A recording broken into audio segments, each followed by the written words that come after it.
Saya Bayi Hidayat, NIM 164-19258, akan menjelaskan prinsip fisika dan aplikasi di dunia nyata. Gaby Graviela 164-19-262 akan menjelaskan bagian abstrak dan pendahuluan.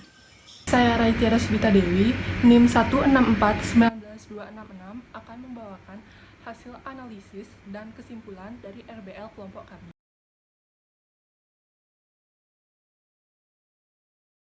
Ground Penetrating Radar atau GPR merupakan suatu alat yang digunakan untuk proses deteksi benda-benda yang terkubur di bawah tanah dengan kedalaman tertentu. Alat GPR ini menggunakan sistem Electromagnetic Subsurface Profiling atau ESP dengan cara memanfaatkan pengembalian gelombang elektromagnetik yang dipancarkan melalui permukaan tanah. Dengan sistem ini, zona pelapisan batu bara dapat diinterpretasikan dengan menggunakan GPR berdasarkan kontras kecepatannya. Industri pertambangan merupakan ranah yang cukup abstrak. Hal ini dikarenakan untuk melakukan eksplorasi hasil mineral yang berada di bawah tanah, diperlukan perhitungan dan metode-metode yang tertentu sangat sulit atau bahkan tidak bisa menggunakan cara-cara konvensional. Salah satu metode yang baik untuk pendeteksian bawah tanah yang digunakan di industri pertambangan adalah Ground Penetrating Radar. Alat ini memanfaatkan pengembalian gelombang elektromagnetik yang berlangsung sangat cepat. Pengukuran dengan GPR merupakan metode yang sangat tepat untuk mendeteksi bawah permukaan dengan kedalaman 0-10 meter. Karena itu, metode GPR sering digunakan oleh para peneliti untuk mengaplikasikannya di bidang geologi, geofisika, maupun instalasi bawah tanah.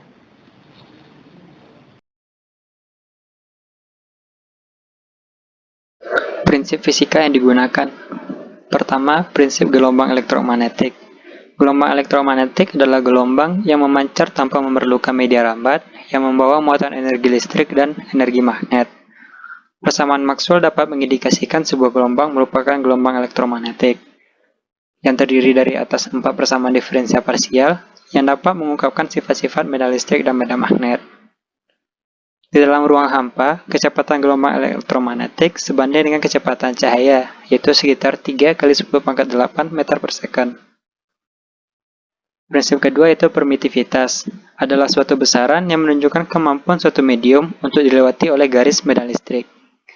Permitivitas medium menggambarkan jumlah fluks yang dihasilkan per unit muatan dalam medium. Dalam ruang hampa, permitivitas dilambangkan dengan epsilon 0 dan bernilai konstan. Permitivitas relatif adalah rasio antara permitivitas mutlak dan permitivitas di ruang vakum. Selanjutnya itu permeabilitas, adalah ukuran kemampuan sebuah material untuk menunjang terbentuknya medan magnet dalam material tersebut. Permeabilitas magnetik suatu material menandakan kemudahan di mana medan magnet eksternal dapat menciptakan gaya tarik magnet yang lebih tinggi dalam material. Di dalam ruang hampa bernilai konstan dan dilambangkan oleh μ0. Permeabilitas relatif adalah rasio antara permeabilitas mutlak dan permeabilitas di ruang vakum. Karena gelombang elektromagnetik dari energi listrik dan energi magnet, maka permitivitas dan permeabilitas akan mempengaruhi pemancaran gelombang elektromagnetik, yaitu disebut dengan indeks bias medium. Ketika gelombang elektromagnetik melewati sebuah medium, kecepatan gelombang elektromagnetik tidak lagi sama dengan kecepatan cahaya, melainkan yaitu kecepatan cahaya dibagi dengan indeks medium yang dilewati oleh gelombang elektromagnetik. Aplikasi di dunia nyata. Salah satu contohnya itu alat Ground Penetrating Radar. Di sini kita dapat lihat ada sebuah transmitter yang berfungsi untuk memancarkan gelombang elektromagnetik. Gelombang elektromagnetik akan melewati berbagai material yang ada di sekitarnya. Contohnya di sini, gelombang elektromagnetik akan melewati tanah, kemudian bertemu dengan sebuah objek yang memiliki indeks medium berbeda dengan tanah. Gelombang elektromagnetik akan ada yang dipantulkan dan dibiaskan. Gelombang yang dipantulkan akan diterima oleh receiver, dan gelombang dibiaskan akan melewati medium dengan kecepatan sebelumnya dibagi dengan indeks bias medium.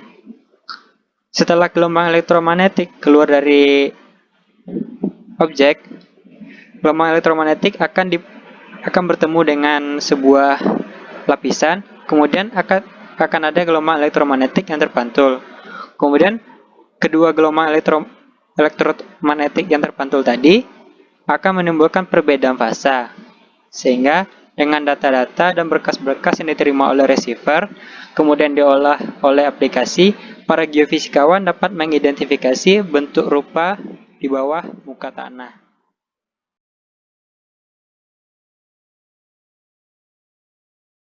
Jadi kita akan memasuki tahap analisa.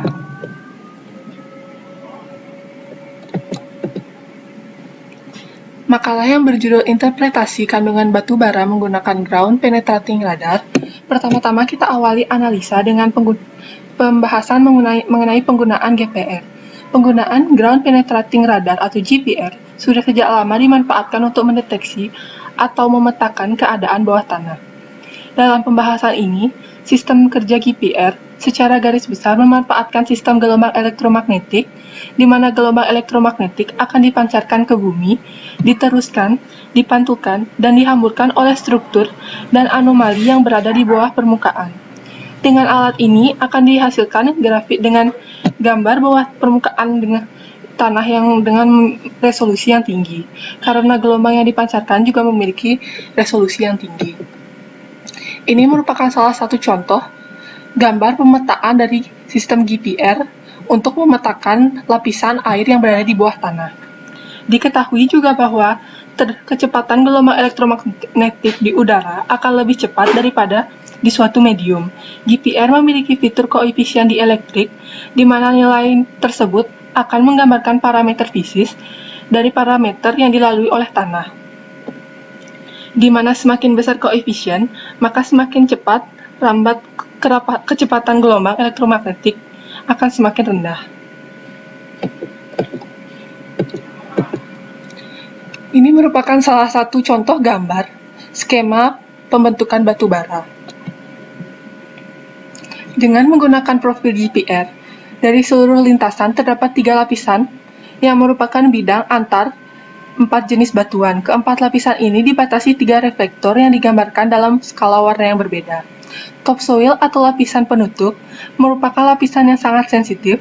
Kandungan air tanah yang sedikit menyebabkan amplitudo sinyal pada lapisan ini sangat kuat karena absorpsi energi gelombang radarnya kecil. Pada umumnya, konstanta dielektrik relatif rata-rata topsoil adalah 16 fm. Dan kecepatan perambatan gelombang pada lapisan ini adalah 7 kali 10 pangkat 7, sehingga diperkirakan ketebalan rata-rata lapisan topsoil berkisar antara 4 meter. Lapisan kedua adalah lapisan batu pasir yang merupakan lapisan konduktif, sehingga amplitudo sinyal refleksi pada lapisan ini lemah karena absorpsi energi gelombang radarnya lebih besar. Lapisan ini memiliki konstanta dielektrik sekitar 25 fm dan kecepatan perambatan gelombangnya sekitar 2 kali 10 pangkat 7 fm. Dan yang terakhir, lapisan batu bara memiliki kecepatan perambatan gelombang sebesar 15 kali 10 pangkat 7 yang relatif besar dan konstanta dielektrik relatif kecil, yaitu sekitar 4 fm saja. Dengan mengetahui perbedaan konstanta dielektrik dan kecepatan relatif gelombang elektromagnetik dapat diketahui dengan mudah di mana lapisan batu bara tersebut berada dan berapa ketebalan lapisan batu bara tersebut yang berada di bawah permukaan tanah. Adapun kesimpulan yang dapat kami sampaikan dari pembahasan ini, dapat diketahui bahwa GPR dapat digunakan sebagai salah satu alat untuk menginterpretasi letak keberadaan batu bara di dalam tanah dengan prinsip gelombang elektromagnetik dan kecepatan perambatannya yang melalui medium berbeda-beda. Berdasarkan hasil kajian pustaka dengan GPR, dapat dideteksi konstanta dielektrik batu bara adalah 4 fm dengan kecepatan perambatan gelombang lapisan ini adalah 15 kali 10 pangkat 7 meter per second. Dan dengan kedalaman rata-rata 13 meter untuk setiap lapisannya. Sekian presentasi makalah dari kelompok kami. Apabila ada kesalahan mohon dimaafkan. Terima kasih telah menonton.